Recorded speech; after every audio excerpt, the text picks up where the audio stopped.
Te regalo la primera planta que en mi vida yo sembré en la tierra. Te regalo el cofrecito que antes de morir me regaló la abuela. Entendemos por conflicto una situación en la cual dos o más personas con intereses distintos entran en confrontación o emprenden acciones mutuamente antagonistas, con el objetivo de eliminar a su rival. ¿Es el pueblo este rival? ¿Es parte del conflicto o no es más que un daño colateral? El municipio de Briceño, ubicado al norte del departamento de Antioquia, tiene una población actual de alrededor de 8.000 habitantes. 8.000 personas, 8.000 corazones que laten en un mismo sentir, 8.000 historias que no se han contado y millones de sueños por cumplir. Mi nombre es Dolores y decidí adentrarme en este pequeño pero sabio pueblo donde la guerra aún perdura y el silencio ha sido su mejor aliado. Llegué hasta aquí para ser la voz de quienes durante años han vivido en el abandono. Los acompañaré durante este recorrido y juntos refrescaremos nuestra memoria histórica.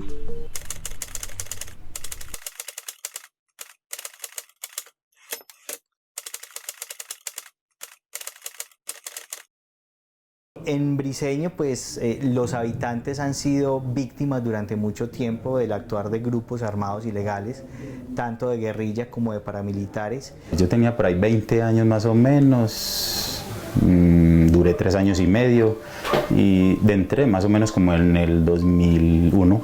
Era como muy complicado uno conseguir trabajo, o sea, no había como oportunidad después de uno como trabajar o estudiar, entonces uno como que de pronto se motivaba a eso, pero a mí pues sí, cuando me incitaron a eso era que no, que iba para una finca o que iba a cuidar una finca o cuidar personas, o bueno, entonces uno se iba así pues como engañado, digámoslo pues.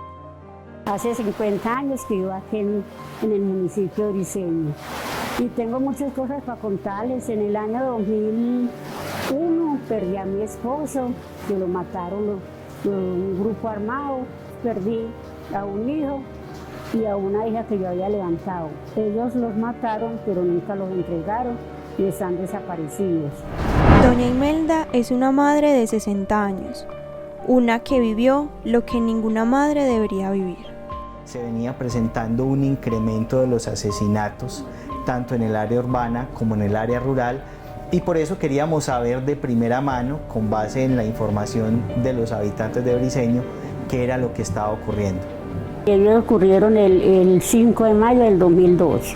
Ellos venían en un carro y los cogieron allá en Chorrillos, y por ahí a las 5 de la tarde estaba la pelada y el pelado a orillas de la carretera. Fue el hijo mío con otro grupo de la alcaldía.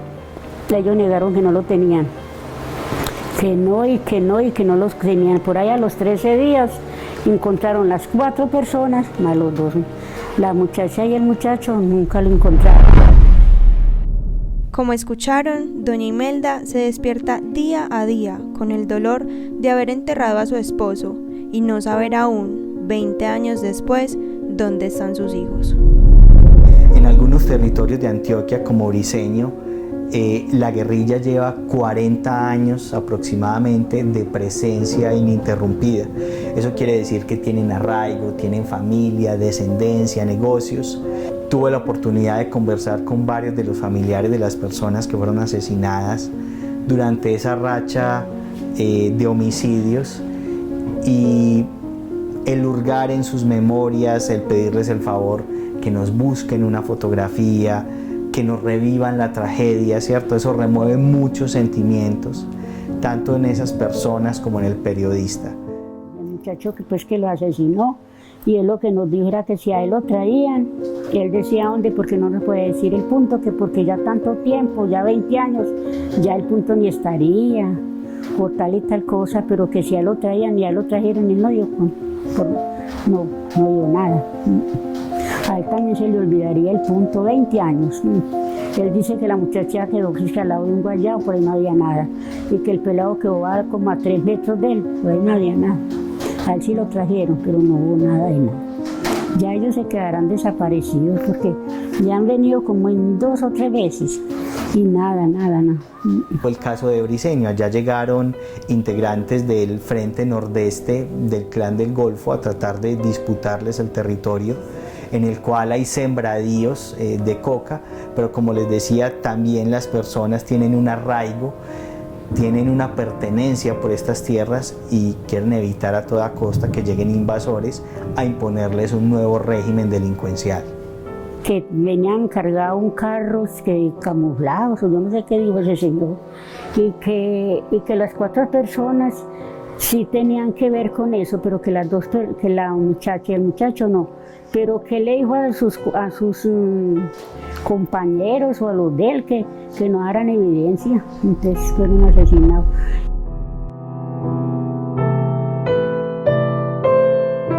No, después de eso no le digo que nos desplazaron, a raíz de eso, después de que hicieron el daño, que nosotros éramos colaboradores con el grupo, no los que hicieron el daño, no con el otro grupo, y nos mandaron una carta que nos daban 24 horas para desocupar. Y entonces el hijo mío prestó un carrito y nos sacó. Frente a la posibilidad de que haya una reconstrucción del tejido social después del conflicto, yo creo que sí es posible. Sin embargo, hay que entender que el conflicto en Briceño hace parte de un tejido, de todo un ecosistema de guerra que también afecta a otras regiones cercanas como el Bajo Cauca, como el norte de Antioquia, el sur de Córdoba y el sur de Bolívar. Es posible que haya reconciliación, es posible que haya paz, pero tiene que ser generalizada. Si siguen habiendo este tipo de brotes, nunca vamos a llegar a esa tranquilidad que se requiere. El esposo mío, sí, él ya tenía edad, él tenía 69 años y él venía un domingo, se presentó una balacera y él no pensaba venir para acá, para el pueblo. Entonces pasó un muchacho y le dijo: don Ricardo, ¿usted no va para el pueblo? No, eso siempre está complicado, mejor salir mañana. Y él le dijo: no, venga, yo le cojo las bestias y nos vamos, que ya se aplacó una migajita las cosas. Él le hizo caso y cogió las bestias, el muchacho le trajo las bestias y se vino. Cuando llegando a la carretera se presentó otra vez un enfrentamiento. Entonces el esposo mío que dijo: oye, paren, que vea que me van a matar con todo y bestia. Y entonces que dice el señor que venía con él, que se presentó un hombre grande y le dijo: a ver, ¿quién es el que está hablando aquí? Guerrilleros. Entonces el esposo mío le dijo: nosotros no somos guerrilleros, nosotros somos campesinos trabajadores. ¿Usted conoce la gente guerrillera? A nosotros. Y él mismo le dejó con un mero tiro, le dio aquí y él mismo cayó al suelo y mataron las bestias. En lo relacionado con el perdón y el olvido, creo que es importante la experiencia individual de cada víctima. Nosotros tendemos a agrupar a todas las víctimas bajo un mismo concepto y por lo general es un concepto religioso, ¿cierto? En el que a pesar de las cachetadas que nos den, siempre vamos a poner la otra y exigir perdón. Pero cuando uno analiza cada conflicto y cada problema en particular, se da cuenta que las víctimas no son iguales. Por ejemplo, muchas víctimas del cartel de Medellín que no tuvieron acceso, como las víctimas de los paramilitares, a versiones libres, a episodios de perdón, a episodios de reparación, no tienen los deseos de perdonar a sus victimarios.